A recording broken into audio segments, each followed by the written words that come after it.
Welcome to today's video. We're at the Criterium du Dauphine. There were only 3 non-starters, so we had 150 riders at the start line for the final stage of the 2016 Criterium du Dauphine.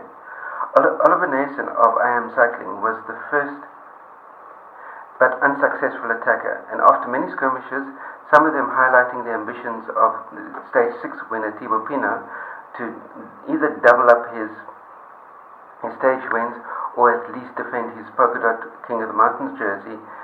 None of those were successful either. However, eventually 19 riders managed to get clear during the course of the second climb of the day, which is up to Côte de Terrasses, and that was after 31 kilometers of racing, notably including both Stephen Cummings and Daniel Teclamanot of Dimension Data. Teclamanot, the rider that started the day on equal King of the Mountains points with Pinot. And also notably here was that the polka dot wearer Pinot himself had missed this move. The time difference reached 3 minutes with 100 kilometers to go, and there was a threat to the white young rider jersey, and that didn't please Team Etixx Quickstep at all. So the Belgian squad took over from Team Sky at the head of the peloton to cut the deficit by half in about 15 kilometers.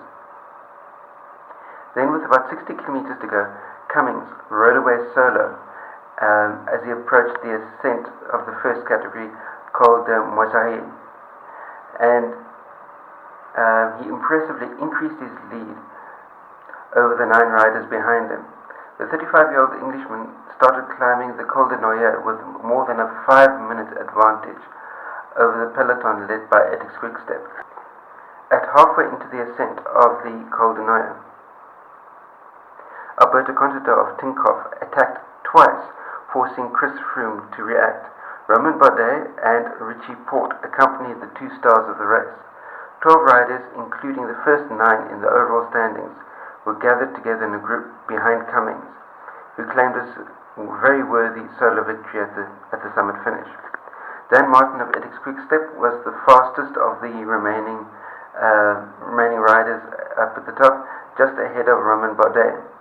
In the finish rush, Froome had to react to Romain Bardet's sprint for the line in order to prevent the Frenchman from overtaking him in the general classification standings. And the final rush to the line allowed both Dan Martin and Romain Bardet to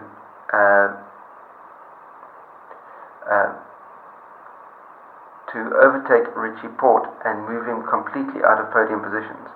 So which meant that at the end it was Froome winning the Criterium du Dauphine with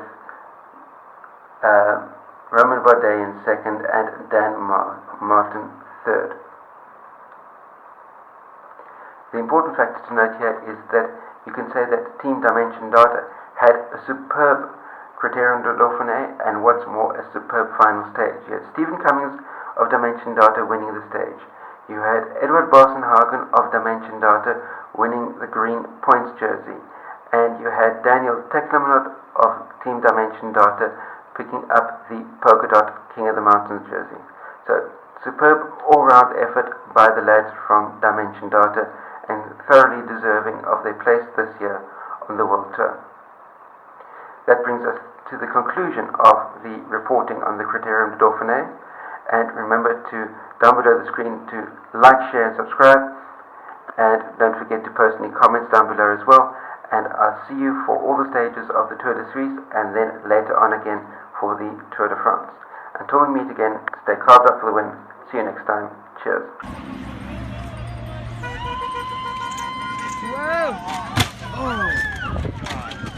Coach Edu.